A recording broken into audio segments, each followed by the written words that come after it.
কুদ্দুসের ফুলা বাইশটা দিকে হতো। আচ্ছা তুমি পরীক্ষায় পাস করছো না এবার? আচ্ছা পাস করছি, রোল নাম্বার 100 হয়েছে। রুল নাম্বার 100 হয়ে গেছে তোমার? আচ্ছা ও আমার বাড়ির ফ্যান ফানি গা রুল নাম্বার 100, আমার ফুলার জানি কত হয়েছে। বাবা এদিকে আব্বা কোন? পরীক্ষায় পাস করছো না? হ্যাঁ পাস করছি, রোল নাম্বার আমার 1।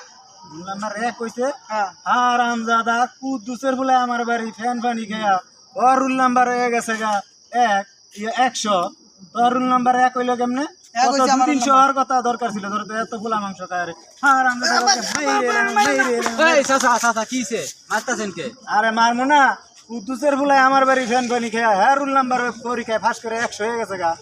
আরে ফুলা মাংস খায়, হ্যাঁ রুল নাম্বার বলে 1 হয়েছে, হ্যাঁ তো 200-300 হওয়ার কথা ছিল। আরে চাচা রে, আপনি তো জানেনই না, যারা ভালো ছাত্র ব্রিলিয়ান্ট ছাত্র তাদের রোল নাম্বার 1 তাই। ও আগে কইছিলাম, আমার কথা শুনে না আব্বা। আচ্ছা থাক বাবা থাক, আগামীতে তোমার পাস করলে তোমার একটা হাঙ্গা করাই দিন না, যাও যাও।